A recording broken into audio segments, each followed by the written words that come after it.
नवरात्रि में नीम के पेड़ के नीचे सारी विद्याएं, आद्य शक्तियां, सारी देवी उस नीम के पेड़ के नीचे विराजमान रहती हैं। उस कलश में एक बेलपत्र डालकर रात भर रखकर उस जल को पूरे घर में घुमाकर उस नीम के पेड़ के नीचे समर्पित कर दीजिए महाराज।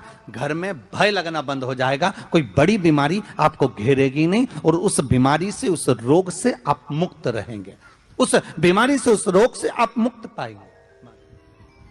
वो बीमारी आप जिनके घर में ज्यादा रोग हो, बीमारी हो, ज्यादा तकलीफें आ रही हो, कष्ट बढ़ रहा हो, बीमारियां बढ़ रही हो, या भय लग रहा हो, डर लग रहा हो, हृदय चित्त में कहीं ना कहीं आपको भय का भान हो रहा हो, तो एक लोटा पानी, एक कलश में जल भर कर रख लीजिए और रात भर उसको रखे रहने दो। नवरात्र चल रहा है, उस कलश को रात भर रखकर सुबह सुबह उस कलश में एक बेलपत्र डालकर उस जल को नीम के पेड़ के नीचे, जहां चैत्री नवरात्रि में नीम के पेड़ के नीचे सारी विद्याएं, आद्य शक्तियां, सारी देवी उस नीम के पेड़ के नीचे विराजमान रहती हैं। उस कलश में एक बेलपत्र डालकर रात भर रखकर उस जल को पूरे घर में घुमाकर उस नीम के पेड़ के नीचे समर्पित कर दीजिए महाराज। घर में भय लगना बंद हो जाएगा, कोई बड़ी बीमारी आपको घेरेगी नहीं और उस बीमारी से, उस रोग से आप मुक्त रहेंगे। उस बीमारी से, उस रोग से आप मुक्त पाएंगे। वो बीमारी आपको घेर नहीं।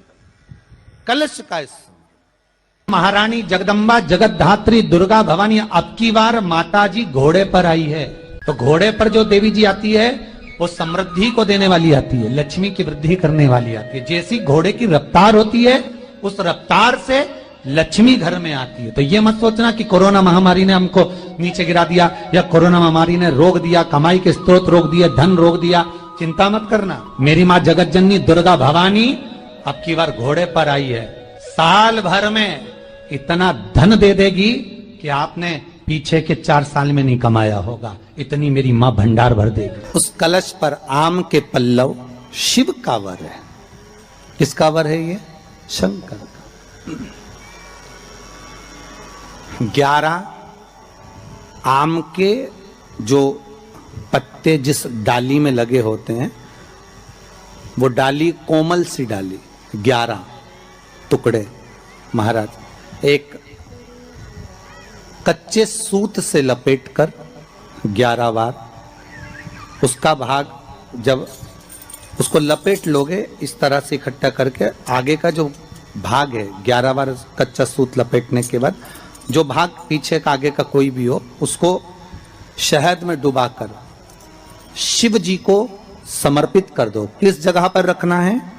अशोक सुंदरी वाली जगह। अशोक सुंदरी की जगह जानते हो आप लोग, पहले भी आपको बताया है, आज फिर आपको वर्णन कर दें।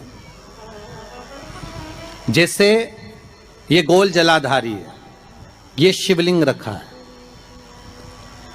ये 2 जहां से पानी बह रहा है बाबा के चरणारविंद, राइट में श्री गणेश जी का स्थान, लेफ्ट में कार्तिकेय का स्थान, बीच में अशोक सुंदरी की जगह। शंकर भगवान की 6 लड़कियां हैं। भगवान शंकर के 13 बच्चे, 13 बच्चों में से 6 लड़कियां, उस 6 लड़कियों में से एक लड़की का स्थान, भगवान शंकर की एक बेटी का स्थान, अशोक सुंदरी का स्थान सामने पद्म पुराण में स्पष्ट किया। ये स्थान अशोक सुंदरी का। शंकर भगवान की जलाधारी में पार्वती जी का हस्त कमल, ऊपर से जो एक एक बूंद पानी गिरता है, ये शंकर भगवान की 5 लड़कियों का स्थान है। जया, विषहरा, शामरी बारी, दौतली और देव। शंकर भगवान की 5 लड़कियां भगवान शंकर के मस्तक पे जल की धार गिरा रही हैं।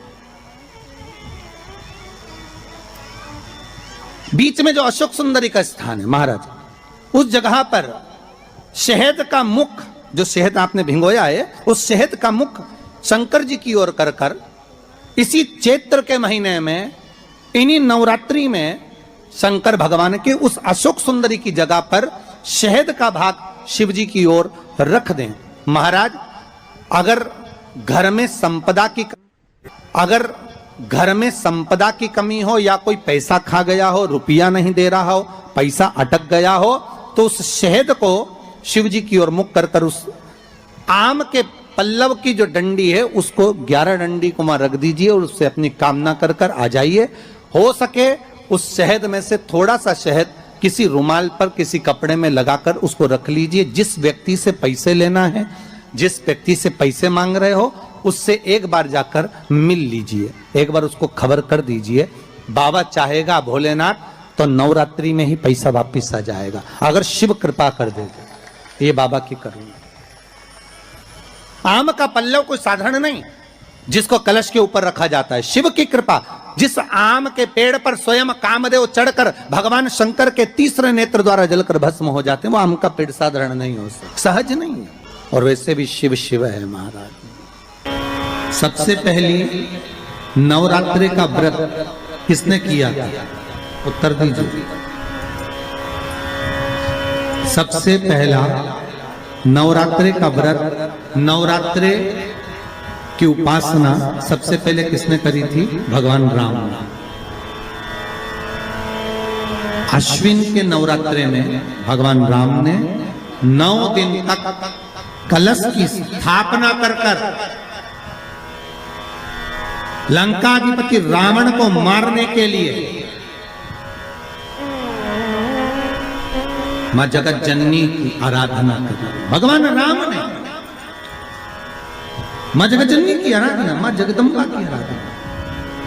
और कहते हैं मेरे राम ने प्रतिदिन मां आद्यशक्ति को निमंत्रण दिया और मां जगत जननी से विनती निवेदन कर कर कहा कि आपको प्रतिदिन आना पड़ेगा। इसलिए देवी भागवत में लिखा है कि नवरात्रि में एक दिन, जैसे प्रतिपदा है, पहला दिन है तो एक कन्या का पूजन करो, द्वितीया है तो 2 कन्या का पूजन करो, तृतीया है तो 3 कन्या का पूजन करो, चतुर्थी है तो 4 कन्या का पूजन करो, पंचमी है 5 कन्या का पूजन करो, छठ है 6 कन्या का पूजन करो, सप्तमी है 7 कन्या का पूजन करो, अष्टमी है 8 कन्या का पूजन करो, नवमी है, जम के बोलो, 9 कन्याओं का पूजन करो।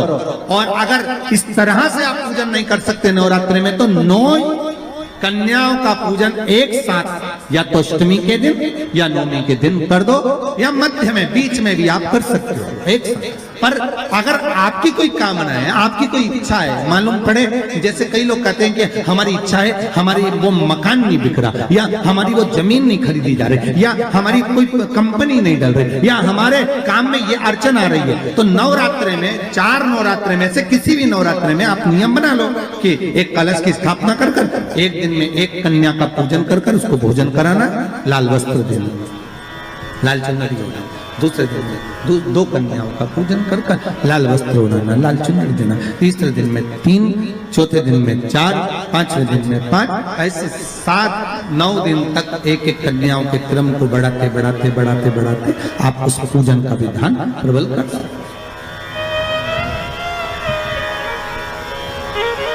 आज किसी का फोन था सुबह, तो कोई कह रहे थे कि हमें गुरुजी से बात कराओ, तो समीर जी ने बताया कि फोन आया था और वो बोल रहे थे कि हमें नवरात्रि में अगर मान लो कोई साधना करना हो तो कौन सी साधना करना चाहिए, हम किसकी आराधना करें, हम 9 दिन तक किसकी साधना करें। तो अगर बन सके तो देवी भागवत में सबसे सुंदर साधना यही है कि हम एक दिन में एक कन्या के चरण धोकर पूजन कर कर उस कन्या को भोजन कराकर उसका स्मरण करें। हाँ, ये जरूर है, तब आप किसी कन्या को एक दिन में 1, 2 दिन में 2, 3 दिन में 3, 4 दिन में 4, 5 दिन में 5, ऐसे नवरात्रि 4 बार जो नवरात्रि आती, किसी भी नवरात्रि में आप स्मरण कर उसका फल मिला।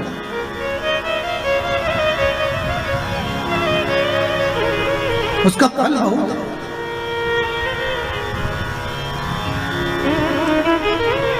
जैसे बेलपत्री का किया गया दान छिन्न नहीं माना गया। किस चीज का दान? जम के बोलिए जरा।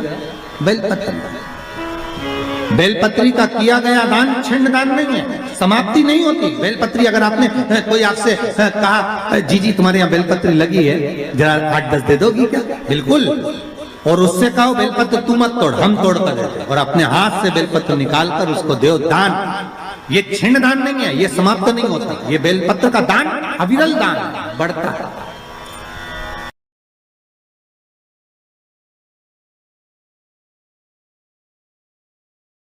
स्मरण कर कर एक वो गूलर का फूल आता ना, घंटी वाला फूल, जिसमें एक डंडी बांधने की देवी जी को चढ़ता है, गूलर का फूल को माता प्रसूति का स्मरण कर कर जगदम्बा के मंदिर में जाकर देवी के चरण को छुआकर अगर उस पुष्प को माताएं खा लेती है तो उनका जो भी बीमारी होती है रजो धर्म से जुड़ी हुई, वो सारी बीमारियां उनकी समाप्त होती है। कई कई बच्चियों को रजो धर्म से जुड़ी हुई बहुत तकलीफ होती है, तो वो माता प्रसूति का स्मरण कर कर उस फूल को देवी के चरण में छुआकर उसको खा लो, चबा चबा। ये उसी तरह है।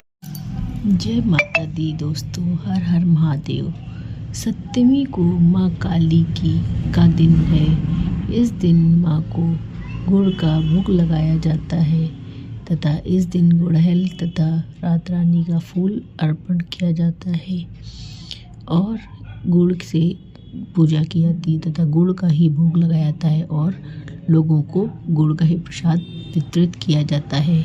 इस दिन गुड़ का उपयोग करने से धन धान्य की कमी नहीं होती, लक्ष्मी खुश होती है। हर हर महादेव।